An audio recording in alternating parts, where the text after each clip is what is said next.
Greetings, nerds. This is SNN Nerd. I'm your host, Sarah Belmont, and with me, as always, is our Mr. Producer, Will Polk. How are you doing tonight, Will?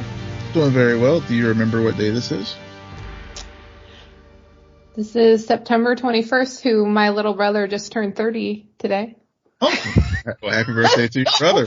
I was going to throw in the Earth, Wind, and Fire, September song as well. That is my mom's, Hall of Fame, one of her top 5 favorite songs ever. Oh, yeah.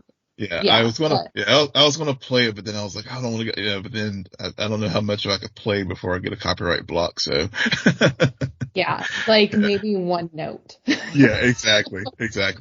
One note. No, but shout out to my little brother. He never listens to the show, so I can say this, but he is a big old 30-year-old today, so shout out to Tim. Will, we started off with no news, and now we got some good, bad, some in-between news. The in-between news is the story of this year, which is the writers and the actor strike that's currently going on. But as of this week, there seems to be at least some movement with the writer strike. So tell us more, Will.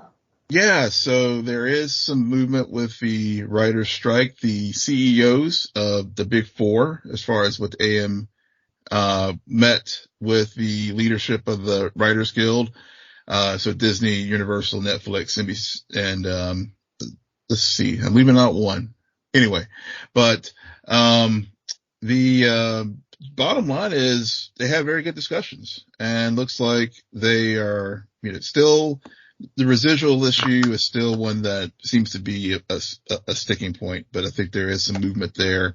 The AMPT, the studios, want to have a success-based residual scheme in the streaming world, because it's really all about the streaming at this point, given that so much content is being produced for streaming versus broadcast. And then the WGA really wants to do a viewership model where, they would get a negotiated increase for every 2.5 million views of people who have at least watched a half of the program. So that's one of the things they're still negotiating. Another point, is, of course, the AI, the issue, the studios are still, they're basically like, look, people can use AI. It's not going to impact the pay or the story credit. But the WGA, the Writers Guild, is still has some concerns about that, as well as, making sure that AI is not being used to train people, as far as the writing. So, right. So there's still some sticking points on that. Also, I know with, the other issues, still deadline had a very good breakdown as far as the residuals, as far as how things are calculated under the old deal versus what could happen in the future. But the other thing is, they've met for 2 days now. There is a possibility that they'll meet tomorrow. If they don't meet tomorrow, they'll take a break for Yom Kippur, and then meet again next week. But as of the article I read just shortly before coming on tonight, they haven't officially scheduled a third meeting yet. But looks like everybody's talking. I know, some of the trades are reporting things are going well. I know CNBC, the business reporter, tweeted out that the deal was made. If either a deal has to be made now or they're not going to get anything done until January, but WGA and everybody's like, slow your jets, business reporter, you're out of your lane here. But bottom line is it looks like progress is being made, and hopefully we'll have some good news. The white smoke will be coming out, and we'll hopefully have the writers will have a new deal, and then they can move on to the, Screen Actors Guild next. But we'll see what happens. Yeah. Stay tuned. Yeah, definitely. I mean, It's a matter of time. Clock is ticking. Yeah. Obviously a lot of folks probably saw this. Yeah. Clock is ticking. I think all the stuff that happened with, with Drew Barrymore and Bill Maher and all the things at the talk shows last week, even though Drew's under, she was moving forward with her show under the Screen Actors Guild carve out for TV shows and TV talk shows and game shows and stuff. But, but clearly everybody's like done. People just want to get it done. Yeah. Yeah. Yeah. Some semi-good news is that after what seems like 10 years, it was confirmed that Doom Patrol will come back on October 12th. And we will cover it. We will see it through. However, because we were just talking during our pre-show that there is actually surprisingly a bunch of new shows and shows returning within the next month that we've done some priorities, and so we're gonna push Doom Patrol back a bit. No spoilers, y'all. No spoilers for us. Keep your mouth shut if you watch it.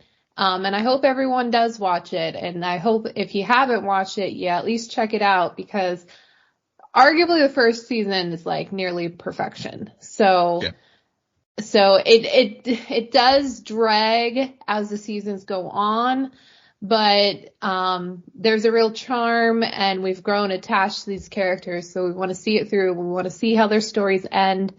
And so I'm glad we got confirmation that we're not going to be stuck in a dead end land forever. There will be a proper conclusion. Yeah. So look forward to that to come within the next few months. Yeah. So, Will, this week, last week I was telling you how I got caught up in a K-drama, and so that wrapped up a lot of my watching time. But this week, I fell back to my old favorites, like the amount of random ass this is so funny to me. I've seen some of them like 4 or 5 times, if not 10. It's ridiculous. But I just threw it on, and I watched some other weird classics in my book. But the one new thing I did is because it returned this week, was the morning show on Apple Plus. So they dropped 2 episodes. They dropped 2 episodes, and now it's going to go 1 week to week. If I'm not mistaken, season 2, they dropped 3 episodes. And season 1, they definitely dropped 3 episodes and then did week to week. This show, it's so interesting because I feel like it takes 2 years before we get a new season. And as soon as you see Alex, Jennifer Aniston's character, you're like, oh, I know, I understand what's going on here. I get it. I don't know. There's something about her in this role that is just really good. I'm not that big of a fan of Reese Witherspoon's character. I think she's actually a weaker character, and I just don't like pretty much any of her storyline. But I'm surprised that since the initial premise of this following the Me Too movement and talking about a male anchor who abused his power and authority in the workplace and how that affected like female producers, female writers, his female co-hosts, and all the ramifications of that, how that was wrapped up arguably in season 1, and then in season 2 they did this whole spin on COVID, and now season 3, it's not yet clear to me what they're doing, but I do feel like they're doing a little thing with Elon Musk. They're doing a little thing because people are going into space and taking civilians. So I don't know where this season is going, but I'm quite intrigued after the first 2 episodes, because for them to have a show off of a premise that you close out so quickly, And yet, for whatever reason, because the characters are very, very good in this workplace, you're like, oh yeah, I remember him, I remember her. They have this connection, and then this and that. You're kind of like, okay, we'll see what the story is this season. We'll see what happens. So it's good. And John Hamm is on this season. Oh yeah, I think I did see that. I haven't. Yeah, other than just the free preview of Apple TV, I haven't seen. I saw a little bit of season 1. I haven't watched anything since, but what I did watch, I did enjoy. And of course, it is one of these shows that, definitely has the cultural zeitgeist and like, as you said, very timely topic. So if they're poking fun at Elon Musk or Jeff Bezos at this time, I could totally see it's totally timely. Yeah, definitely. You, on the other hand, got some disappointing news this week. Yeah, very disappointing news. So, Winning Time, on HBO, was canceled Sunday. And, literally, like, I'm watching the episode and then jump on Twitter after it's done and see the news that literally, like, it ended at 10 o'clock, and at 10:01, the news came out that the show was canceled. And I was, we've talked about the show and how really season 2 was just really overall really, really good. I mean, there were some moments like any show that, some parts could have been like tightened up, or they could have maybe not explored certain characters and all. But yeah, it was canceled. I know a lot of, people were very upset with that, decision. Change.org petitions have been put out by fans for folks to sign to, maybe have either HBO change their mind or try to find another network for it. But, it sometimes works, but many times it doesn't. But, it was, like I said, the finale, apparently I learned, watching Jeff Snyder and Roca on their Hot Mic show. I didn't know this, but I guess HBO actually filmed two finales for season 2. One where, the one that aired, which was a montage of basically, they like added a scene where Jerry Buss and Jeannie are like on the floor to form, and Jerry's just talking about how Jeannie at some point is going to own all this. And then they do a montage of what happens after the Lakers lose that first classic series in '84, to the Celtics. And of course, how the series, it became, basically during the '80s, either the Celtics or the Lakers, one of the franchises was in the NBA finals after that '84 season. And how basically, Magic and Larry basically, were basically saved pro basketball. So you had a lot of montages of that and just the future and, how Jeannie Buss actually does end up owning the team and all that. So on the one hand, and I saw this montage before I knew that the show was canceled. So, because of course, with that first series in '84, the Lakers lost to Boston in 7. And, game 7. So I was like, very interesting. And then I saw the news and I was just like, man, shit, this sucks. I really like this show. But I think I know you did. Yeah. But I think it was a victim of, I think the strikes didn't help, because normally the cast would have been able to get out there and promote. I think also, honestly, I forgot that it was coming back, because they didn't really do a good job of promoting it during the NBA finals, which is like late summer, early summer, early to midsummer. So it was really like, it's Winning Time's back. I think it was just, saw a tweet about it. Like, funny you should say that, because looking back, I would randomly hear other people talk about Winning Time because they watch it. Mm-hmm. But I don't think I think maybe in the first season leading up to its premiere is the most trailers I ever saw for that show. Yeah. Oh yeah, you're right. Yeah. The first season they were, cause like Adrian Brody plays Pat Riley. Yeah.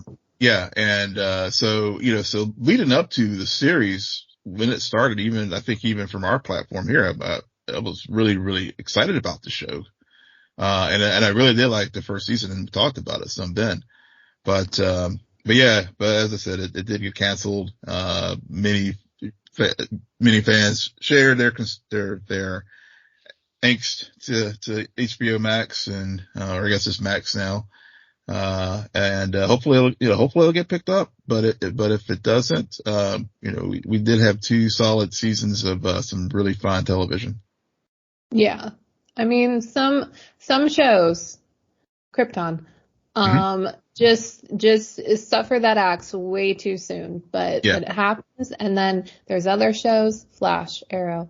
We're just like, why are you killing this? Why are you kicking this dead dog? Overstaying their welcome. But, the sell by date was, yeah, but especially I think the other thing too is where people were just really like, what the fuck? You finish it on the Lakers losing to the Celtics? There's a famous, podcaster, ringer, Bill Simmons. He's a big Boston Celtic fan. It's like Bill Simmons, like, pay HBO to like do this? What this? Cause yeah. Yeah. No. HBO doesn't need other people's money. It just needs views. Needs views. Yeah. All right. Well, let's switch it up and talk about Ahsoka, because I do have some thoughts about this week's episode.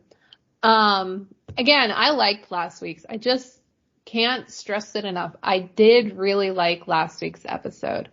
But when I was watching this episode, I know what was missing for me, and it was motherfucking Baylan.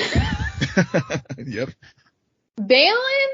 Okay, I know everyone's like, oh, Thrawn, and Thrawn's cool, and I like him, like, perfect bad guy already off the bat. However, Baylan, coming off of an episode that did feature Anakin / Darth Vader, and kind of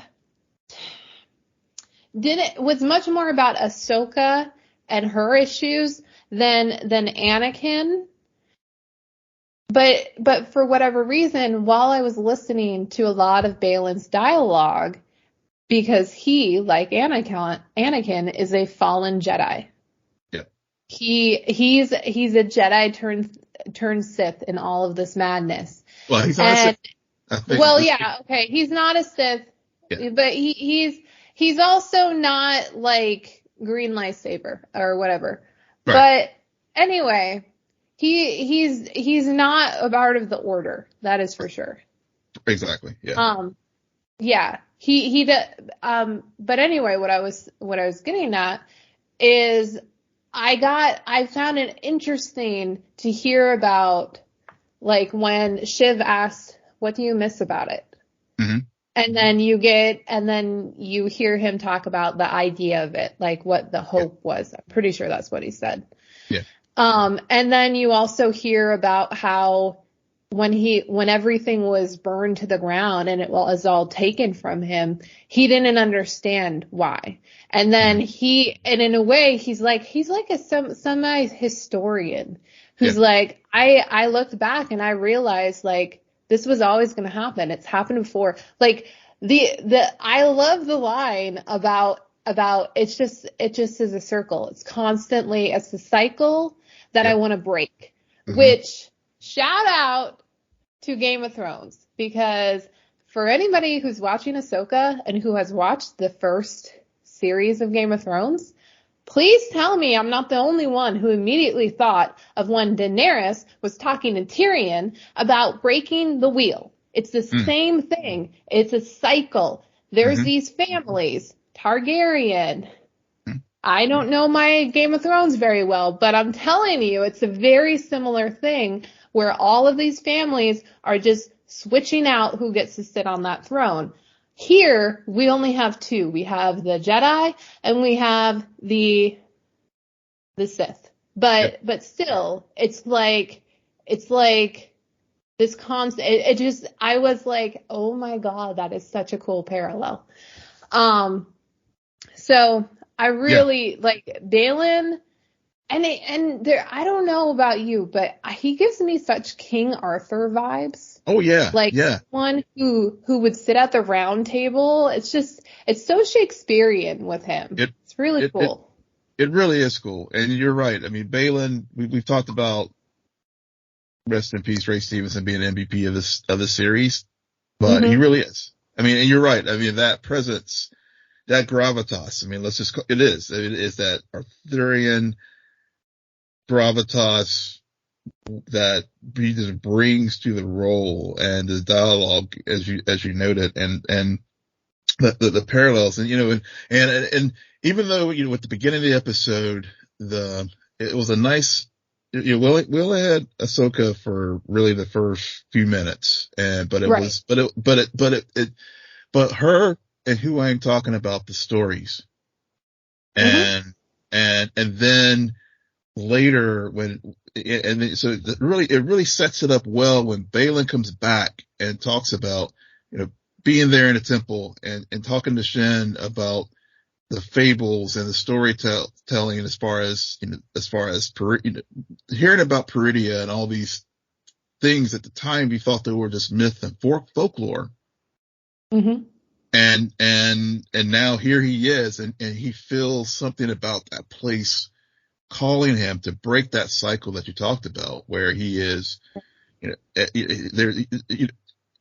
Morgan has her game, Thrawn has his thing, Baylan has his agenda, and his agenda, and his agenda is breaking that cycle. And whatever is on Peridia, he feels that, first I thought maybe it was the world between worlds that he was that he was trying to access, but more I think about it, to your point about bringing Anakin into this, and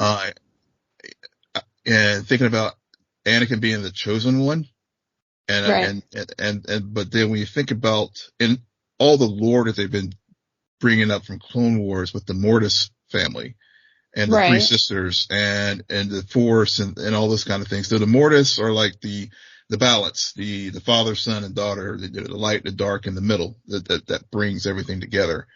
And I think that's the beginning thing that he's trying to find, to like break the cycle once and for all, to bring that balance, to end this constant warring cycle between the Jedi and the Sith. And so you think Mortis is on Peridia?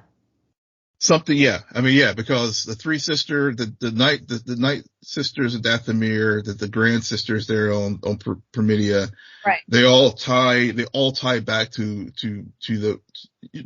that galaxy. And so in that galaxy, of course, they tap the Force through magic with the K. And so, so there is that source power that he's just trying to get to, that for once and for all, he will be able to end all this nonsense, because, he was there at Order 66. And so, we had, and that was and clearly he knows what Anakin did. And but he also, I took from his speech, he knows that the rebels are just foolish. They won, but they're not governing correctly. They're gonna let what happened. It's because the genius of having Andor shown last year so quickly before this, where what I took away from that speech was like, yeah, they're in power now. They won, but just winning doesn't mean you get to hold on to that power forever, because your adversary is just regrouping, just like what you did when you weren't in control. And so when he says like their weakness, I was like, okay, yep, they're a bit too weak to fully lead, and that's why the cycle is just going to repeat. But I mean, to go back to your point about what he's looking for, I think that's why I'm drawn to his storyline, is because Filoni and team have done a really good job with this character of giving him more mystery. Not to say that everyone else is pretty cut and dry. However, we talk about it all the time, like how the parallels between the shows and how there is this habit of repeating some beats with these characters. But with him, he's like he's very different. And and I do like the fact that, he does know what Anakin did, but he also, he almost gives what I think a lot of viewers, whether a common viewer or someone deep in the lore, is really wanting to understand is more about that mentality change with Anakin, about what his thinking is. Because you just don't go overnight from bad to good, and we won't talk about the prequels. We won't talk about the sequels. How about that? Yeah. No, but I think, but also to that knowing what happened and knowing, again, I'm glad we started with Baylan, because when he talks about the ideal of the Jedi and the cycles and really getting into, whenever he finds the Boken, he identifies the Boken Jedi, and he talks about, gets into and wanted to train Shin to be something more. Yeah. And it really gets, again, it goes back to ties back to his motivation of, Thrawn has it, Morgan and Thrawn have their little thing going here. Everybody else got their own little agendas, but whatever source that he is trying to find to end this cycle of Jedi, Sith, Rebels, Empire, generational conflict, basically. Mm-hmm. He's training her to be better, because up to this point, to aspire what the Jedi really were supposed to be, and thinking back, and it really goes back to when with Obi-Wan said, they were, at least the idea of the Jedi was to be the peacekeepers and to keep things proper in the universe and to keep balance in the Force and be guardians. But because of the Temple Jedi, for lack of a better term, lost their way, and instead of relying on the Force, they relied on the government, and of course we all know what happened there with Palpatine using them. And then you have these Boken Jedi who, the ones in the wild, like, Luke, Bray, Ezra. So you got this, so so he's looking at them like, well, they ain't I don't know if it's like a purity test or maybe not that, but they're not Temple Jedi. They're just these people who just they know how to, they learn a few little parlor tricks and can wield the Force, but they're not like what I'm making you to be, Shin, which is something more that can help me execute whatever his master plan is that will, I don't think he has a master plan. Yeah. I don't think he's necessarily a villain. I think in a way, while you were talking, I was thinking about this, because I was because your ideas, gave me some more to think about, but I think that I don't think he has a master agenda, but he doesn't want to follow others' agenda. Yeah. Whether it's with Thrawn, he doesn't want to just follow Thrawn on what Thrawn wants to do, and he doesn't want to follow Luke on what Luke wants to do and what Luke is saying the Jedi way is. No, he's I feel like he's almost looking for more freedom, just more of the dark side has its virtues and the good side has its virtues, and and in between is really where everyone should be, because so but it is interesting how at the beginning when they land, the witches sense Sabine right away as being a Jedi, right? Yeah, so I was just going to say, but none of them say anything about Baylan. And what I found to be interesting is Thrawn's reaction to learning that Baylan was once a Jedi. Yeah, well, it's very clear that Thrawn was around back to the Clone War days. Right, So, right. So he knew Like, Baylan. I understand. Yeah, I know why he had that reaction. Yeah. I found it to be a good choice for the witches who are not necessarily going off of their history with the people, but more about like the magical sense of, oh, I sense the force in you or whatever. And sniffing that out very heavily in Sabine, but not with Baylan, which kind of puts him in this place where whatever was once a part of him that made him a Jedi, it's clearly not there, or else the magic would have spotted it. It would have, yeah. That was a very smart story choice. I think that was definitely showing and as well as telling, in a good way. And it was very interesting whenever they sensed the Jedi taint on Sabine. And as I was watching that, I was wondering, is it as much, of a thing where is it Ahsoka's echoes around her, or she really is force, she is Jedi sensitive, force trained. And given that the witches are familiar with the passage, given that the Wells, the Purgil have like come back and forth, they're familiar with things in the other galaxy. And so, but I'm glad, with that being said, I'm glad. And again, a very smart way with introducing Thrawn and his return, because of course, Sabine's put into another cell, and of course she tries to use the Force.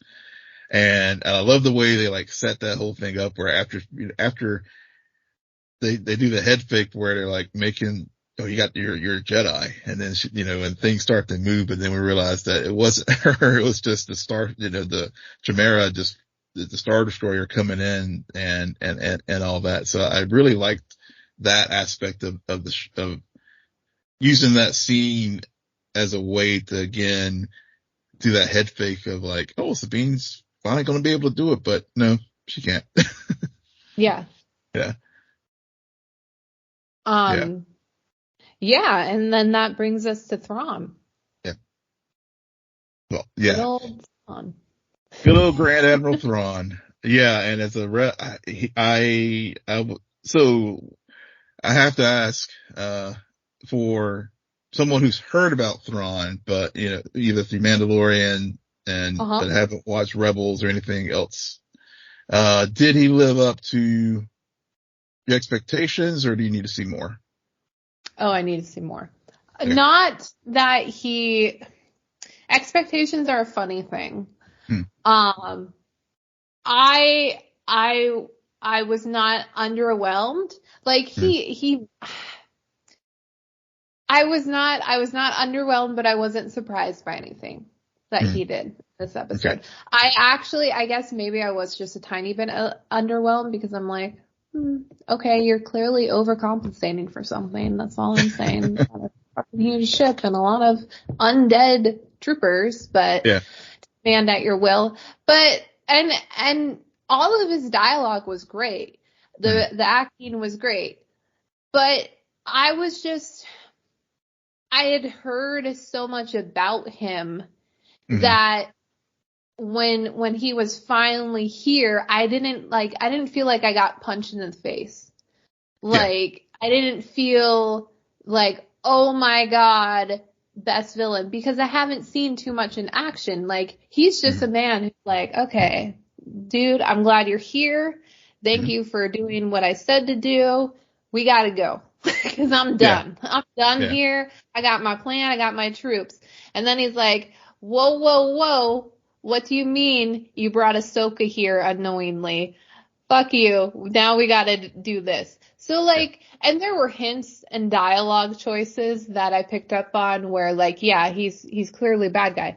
But he also, it wasn't a surprise. Like, I'd heard so much about him. I was kind of expecting all of this from him. Mm-hmm.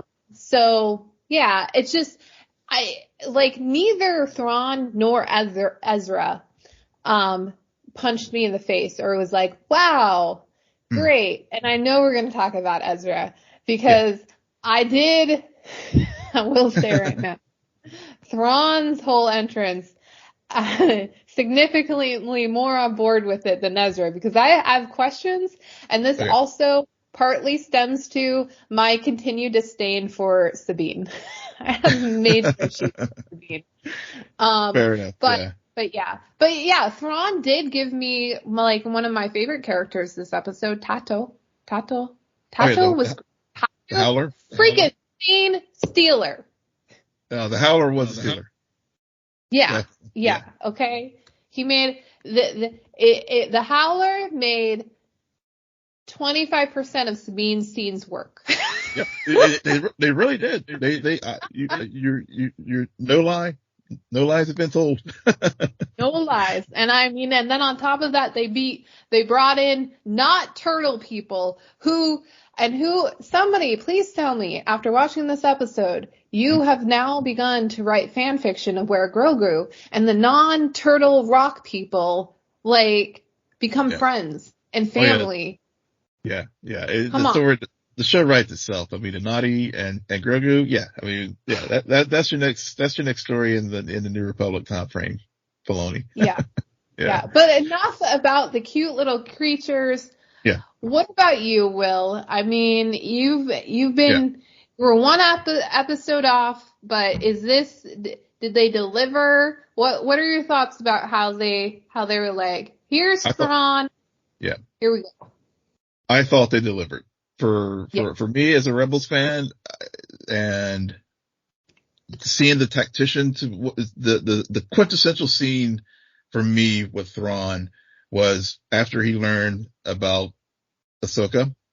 Yep. And where he turned to Morgan and said, I need to know who was she trained by? Just going down all the things, because that is quintessential Rebels Thrawn, where he sizes up an opponent and really, cause he's not gonna like throw hands and like beat you physically, even though in Rebels, they used to show him fighting with combat droids and stuff. So he can hold his own, cause the Chiss, which is his race, they are warriors. Mm-hmm.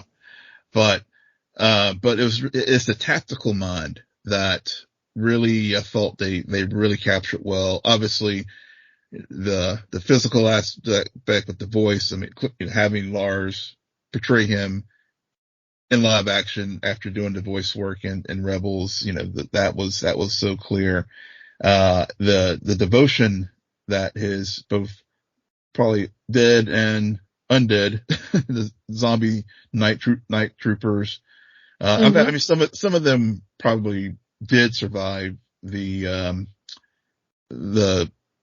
voyage between the galaxies. I guess that would have been 10 years ago at this point in the timeline, Star Wars timeline. That was the one thing if I did have a quibble about the introduction, where I think they did not do. I'm not saying it was a little detraction. I wish they had just had a little bit of dialogue just to like show how Thrawn kept all this together. Yes. Over the years. Yeah. It's something where you're just like, for the past few episodes, we got to get to this place to get this guy. They get to the place, immediately he gets called upon, he's here, and he's like, okay, let's go. And it's kind of like, well, how are you alive? Like, what's going on with these troopers? Got a new lieutenant person with a gold-plated mask, Enoch. You got all this stuff. And it's so casual, but I do agree with you. Like, I did find it a very good choice where Thrawn's throughout 75% of this episode. And yet I don't feel like I got a real good glimpse of Thrawn until he finds out Ahsoka's coming. Yeah. Like, it's until that moment where I almost want to say there's a change in even his eyes. Yeah. Where suddenly it's like, for up until now, I am someone who's clearly being rescued and like brought back, and I just want to get out of here. And now I hear that, and I'm assuming an old enemy is coming. And I know this enemy. I'm familiar. So I have to deal with this now while I can. Yeah. Like that tactical mindset started to play in, and I was like, okay, now we're getting somewhere with Thrawn. So and the second, definitely that one, and also just how he handles Sabine was also that's another Thrawn move that, as far as one, okay, she's the wild card. Two, okay, yeah, we're not going to kill you. We're going to honor Baylan's word. We're going to let you go find your friend. Saw that coming. Yeah, and exactly, and that's why the Morgan thing stood out more. Right. Then, I mean, the other one was also good and consistent, but it was a very like, okay, yeah, we know this is going to happen. We know where this is going to go. And then, and then sending Baylan and Shin, after them, and, basically being cold Thrawn, like, if the four of them get left behind, screw it. Fine. Whatever. Yeah. The bigger picture. I did that part. I did find that to be a very Thrawn like move of saying like, and then after them. But I like that because again, it goes back to Baylan. Goes back to Baylan. But it's so similar between like my feelings about Ezra, because again, we get introduced to him. Granted, he's not in 75% of the episode, only like maybe 10 minutes, but still. And I go back and forth on this, Will, and then I know we're going to get your thoughts on it, but I get back and forth on this idea that, hey, Sabine, thank you for finding me. No, I'm not. I'm going to make sure we won, and it worked. But I don't think he really asked her, how did you get here? Or did he? Did he ask her, how did you get here? Okay. Well, and then he did, and it's not as many, he was like, we did it. And then she's like, well, let's table that for now.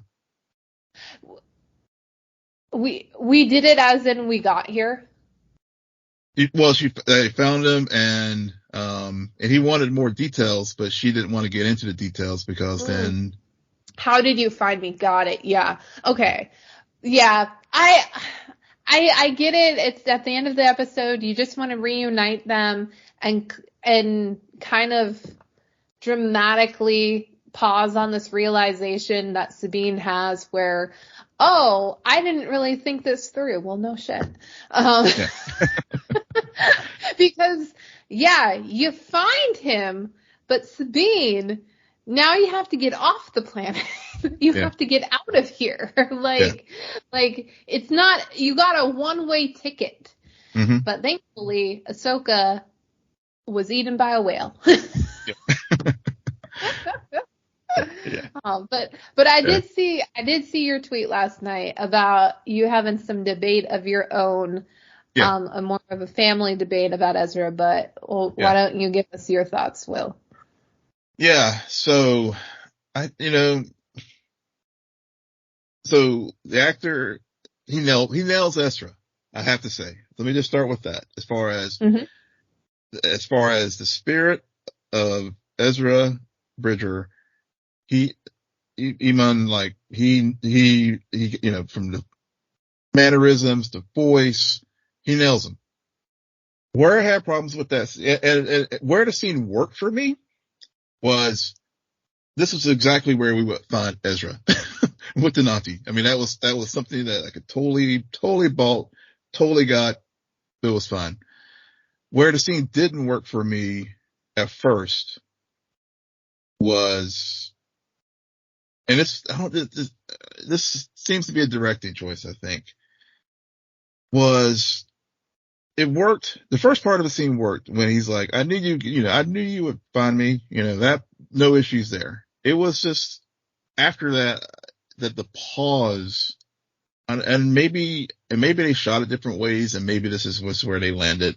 Maybe they shot it where they did have the embrace sooner, the more emotional scene versus what we got, which seemed to kind of pause. Like, I don't know if it was a thing where Sabine was like just so overwhelmed that she just, holy fuck it.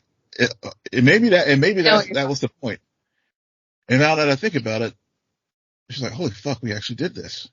We made it work. And maybe that was why they held off on the emotional part of them with the embrace and stuff, just to sort of hold on Sabine to be like, we really did this. Yeah, I know exactly what you're talking about, but it just makes me go back to a few episodes ago where we had this discussion about her decision to give Baylan the map. Yeah. And everyone being like, oh my God, like and I told you about this argument that I heard that, like, if she didn't do that, she would have died. Yeah. So in a way, it was a survival move, if you can view it for that. It didn't play that way. And it's very similar here, where on one hand, like, watching it without thinking about it, but just watching it, you're like, yeah, that's him. So you're just going to stand there? Like, you just saw Thrawn and everything that he's getting going. Yeah. FYI, you have no ship off this planet. Yeah. And you did it all to just stare at Ezra? Yeah. He's like, Yeah. So even as someone who doesn't know their history, I was like, where's the kiss? Like, where's come on here. Yeah, you gave up the galaxy. You thought this man had died, and you gave up the galaxy to just stare at him and to like high five. I don't know. And so a part of me is I'm sure it's just a writing thing, or just directing / writing, because if they were supposed to kiss, that wouldn't have been an acting choice. That would have been like written in the script. Yeah. So I'm not going to just blame the director on this. I think it's also a writing choice. Yeah. But I know exactly what you're talking about, and I've heard similar things where, you can rationalize it after the fact and say, she's just, she's literally, she thought Ezra was dead. Mm-hmm. And so the fact that now she's seen him, he's talking to her, she's like frozen and just stunned. Did it play that way upon first watch? No, it didn't. It felt way too awkward. It did. So I don't know what it is. Sabine started off really strong in the series in the first 2 episodes, but there's something about the choices, whether it's directing, acting, well, maybe not acting, but directing and writing wise, where they're making her such a, I'm going to just say, a dumb character. Yeah. They're making her like a Star-Lord. No. Yeah. I love no, you called it before Star-Lord. That's a very Star-Lord thing to do. But yeah, I mean, cause the acting, I think she hits the spirit of Sabine very well. So it's definitely not an acting thing. I think she's doing a wonderful job as far as like the fierceness of Sabine and other things about the character. But yeah, that scene, it definitely, first impression, it did not give a good first impression. I did watch the episode again, and even on the second watch, actually it reinforced to me like it did not work as far as what they were trying to achieve there. So now the rest of the scene, it played normal. It played fine. I mean, they just should have just gone right to that and it would have just been fine, because everything else, like I said at the beginning, how he greeted her, where she found him with the Na'ti, all those things, everything, that's totally Ezra. And so everything was great about that scene except for just her initial reaction that I think, as you said, you can rationalize it now where they were, what they intended to do, but it just, as far as execution, it just did not execute it well. Yeah. I don't know. I felt like there was something about the whole scene that felt awkward to me, where it was a good reunion, but I guess what I'm still missing from a lot of this is, as a casual viewer, I'm not getting emotionally punched. Yeah. And that's what, and for me, as someone who did watch Rebels, it fell emotionally flat to me. Yeah. It felt emotionally what to you? Flat. Oh, wow. I was not expecting that. It did. It was flat. It was flat. Yeah. Once they finally did hug, but it was, it was just flat. I can't, I'm trying to rationalize it now, but first impressions is everything, and it just did not land. Yeah, especially when you sacrifice the universe. So much. And you start the episode with Ahsoka and Huang talking about the choices that were made. So you really need to make it hit whenever they do get reunited. But I will say I'm glad they had all the reunifications all in this episode. They didn't drag it on. Yeah, definitely. Yeah. Sorry, but we do have 2 episodes of One Piece to talk about. More like 1 episode because, I hope, and we're going to continue talking about Ahsoka next week. Hopefully get some Ahsoka Thrawn action next week. We shall see. We got 2 more episodes there. And so now we're off to the East Blue Sea with One Piece. Okay. Yeah. Okay, Will. Yeah. Will, episode 4, you and I were talking this week. We're both on the same page about this. And we knew it. it. We kind of figured. However, one of the best cliffhangers. I just like this idea. Because there was, and maybe why I like it so much is because I was semi-right about something with this one line of dialogue. Because at the very end of episode 4, I was very surprised by how quickly the Marines caught up. But we see the Marines are setting their sights on Luffy and Luffy's Grand Mary ship. And Luffy, and he hears Cannonball, and then he's looking out, and then he sees Admiral Garp, and he says, "Grandpa." And I'm just like, are you kidding me? Grandpa? Yeah. And why I want to go back and say I was semi-right is because I told you at the beginning of this series, we have our introduction of Garp. And they talk about, they find word about a pirate in a straw hat. And there was something about the way Garp reacted where I was like, now I did go on and say chosen one. There's some kind of myth or history. I didn't take the Star Wars route and say they're related. They were clearly related because they don't look anything alike. So I was surprised, but I like it. Because the 5th episode worked so well, with that small bit of information, because it just makes so many, whether it's Luffy, Colby, or Garp, the shades of gray that are happening with these characters, and this world is just beautiful. Yeah. I completely agree. Really, the only thing that really stood out to me there are a couple things stood out with me. Episode 4, really don't need to spend too much time on it. The pirates are coming.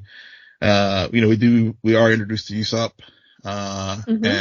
And really, but also the focusing Usopp and his introduction, and how we learn about him that his father was tied back to, the Straw Hat pirate, gosh, I'm blanking on his name now. Luffy's Shanks. Yeah. Yeah, Shanks. He was part of the exposition to find the One Piece. Which was really, really cool. But the one thing I felt that they, everybody has a dream, and that's we're going to get to Zoro here in a second. I didn't find, I guess I got some glimpse of he wants to be a captain like Luffy and sail the seas, but I was hoping to get a little bit more. I felt like I got more about him and his feelings for Kaya than I got what was his sense of his grand dream as far as being willing to go with Luffy, after all that what transpired in the episode. But, I agree with you where they didn't do as well as they've done with some of the other characters with Usopp. And the more I think about his character, especially when we see him part of the crew in episode 5, is he's not like Luffy. He's not like, I want to be king of the pirates. I want my own crew. But what we do get is this idea of adventure, this wanting to be a part of something, this no longer like he's a storyteller. Yeah. And so his whole life he's had to tell these stories, because at the end of the day, it's all fiction. And so like he wants that, he craves that, but he's never had the opportunity. So going with Luffy and the crew, he's now going to be able to experience that. Yeah. And so I don't think they've said it as directly, with him about his dream, which granted, we don't really have a dream for Nami yet either. No, we don't.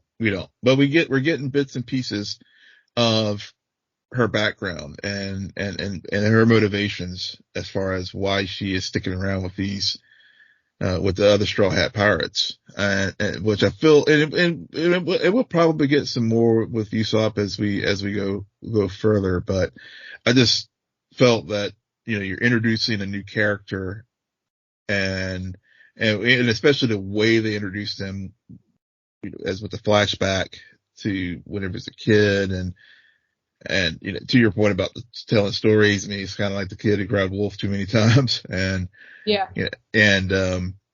also there were elements about him that we learned, but I just felt like in contrast that with Zoro's story, Zoro's story, I was like locked in, and I love the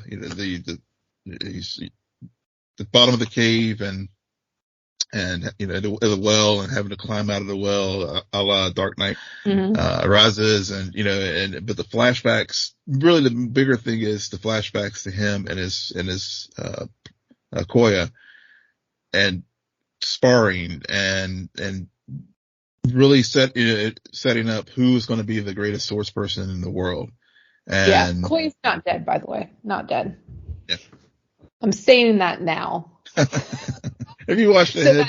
I seasons when she appears, I called it. Okay. Hey, you don't see them die on screen, they're not dead. That's right. That's right. We learned that. We learned. Yeah, we learned that from the Flash. But but his story, I mean, he's just a fascinating character, and it really set up what the things. And when we talk about, I'll put a pin in it till we talked about the 5th episode, but it really does set things up really, really well to give that story arc in that episode more heft as far as what goes on there. But you need it. It makes sense based on you need that background and that history to know why he wants to duel. What's his face? I have his name written somewhere. Yeah, I know you're talking. But Mihawk. Yeah. Mihawk, yeah. I keep looking at Mihawk and I'm like, that's not him for some reason. Yeah.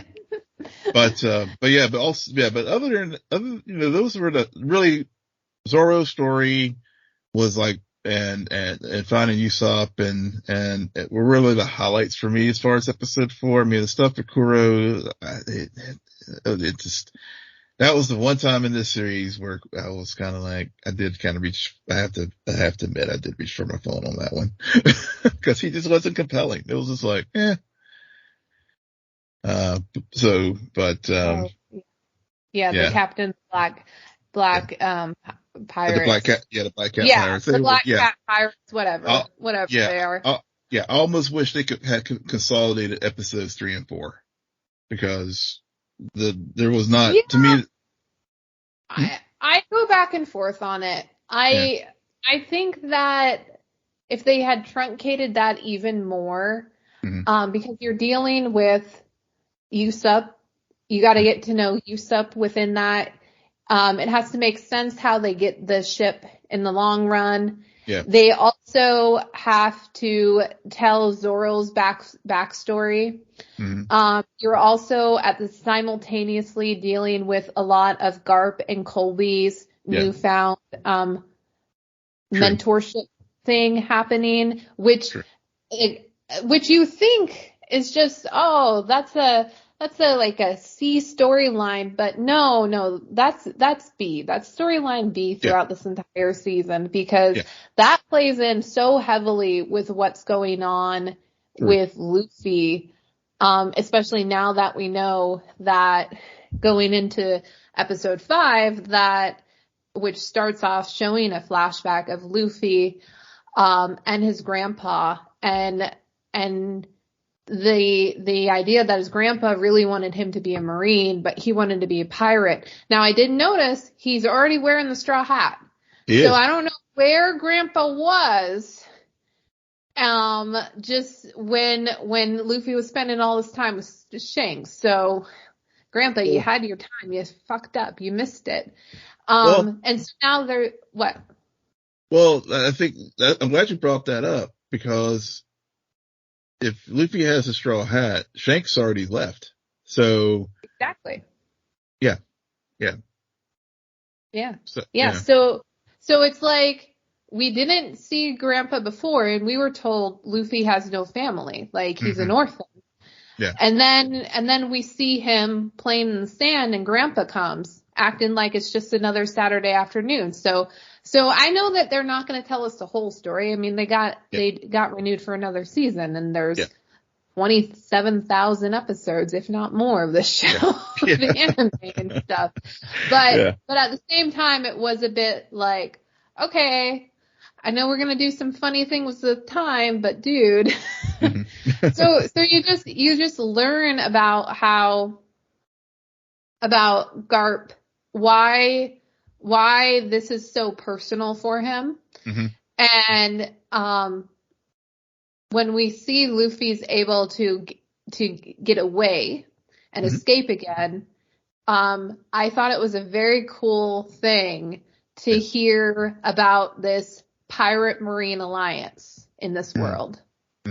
Where we hear that Garp, Colby overhears that Garp calls Mihawk, who's a well-known pirate captain, but he's one of, I think, 5 or 7. Yeah.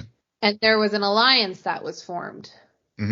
And then Colby, being so naive about the world and the way the world works, learns about this and then calls Garp out on it. And then he's like, no, kid, you don't know anything.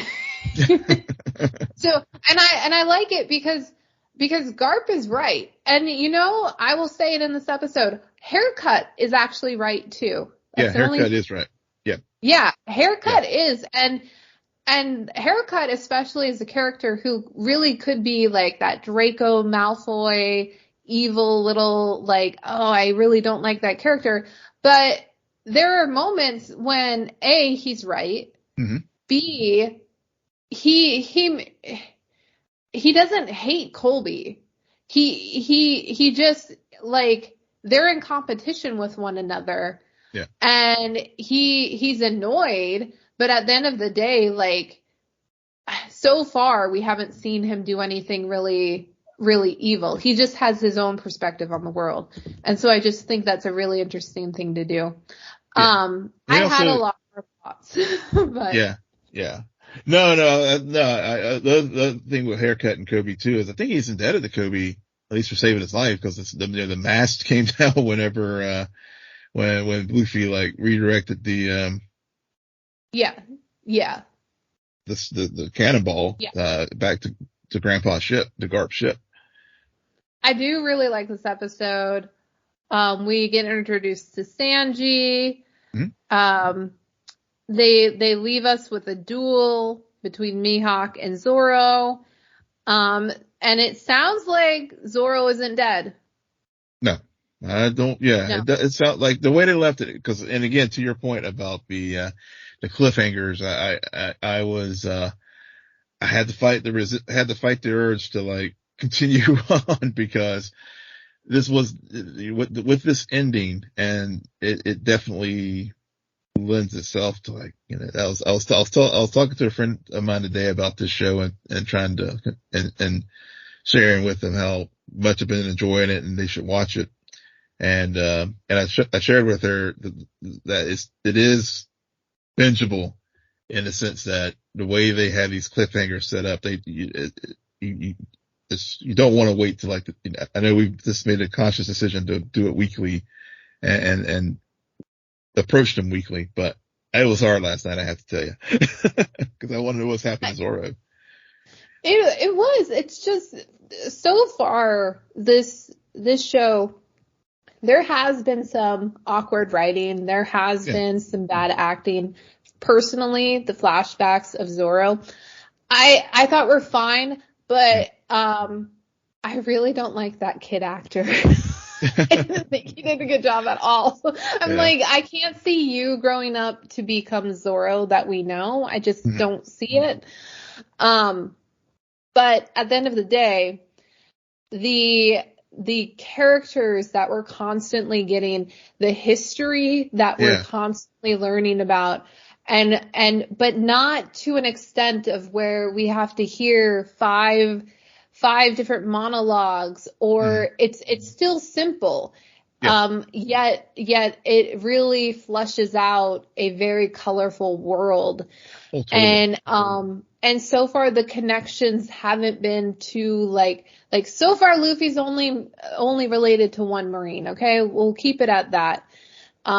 Hey, we haven't met Colby's parents or grandparents yet, so I'm sure he's related to someone, which we'll meet down the line. Probably a pirate, probably Shanks. Yeah.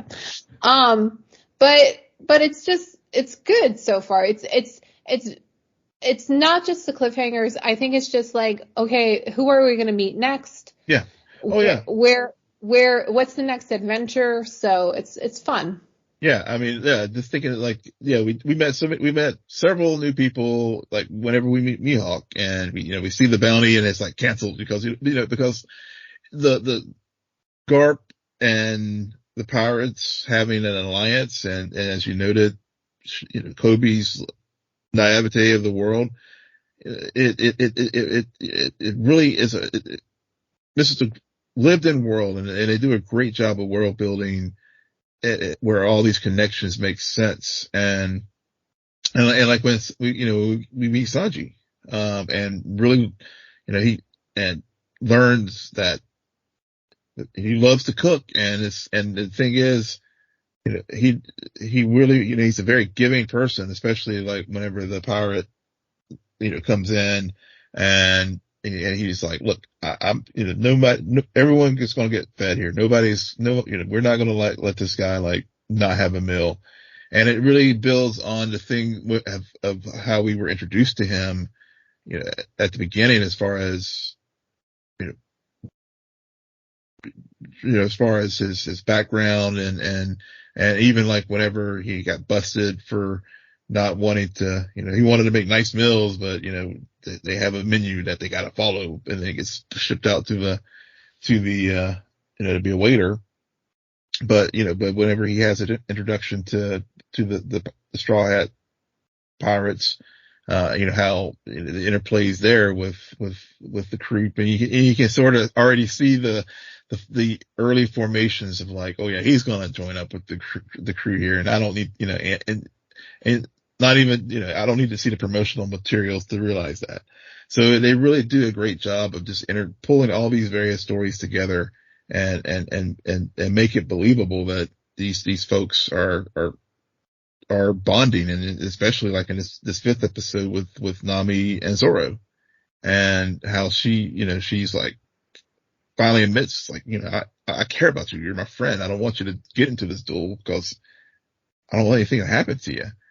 And when you think back to whenever I don't think we've heard that we're not a crew anymore, at least in this episode, before they used to joke about, no, we're not a crew, but now they are starting to become a crew.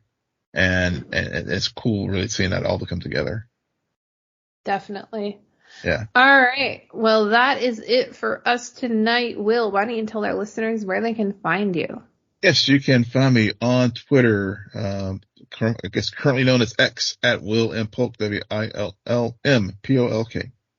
And you can find me there too at SJ Belmont, SJBELMONT. Please follow our crew on Twitter or X, whatever you prefer, at SNN. Friend us on Facebook, follow us on Instagram, and Threads at @scene_n_nerd. And visit our website, www.sceneandnerdpodcast.com. But most importantly, rate, follow, and comment on Apple Podcasts, Spotify, YouTube, or wherever you get your podcasts. Good night, Geek Out. You're welcome.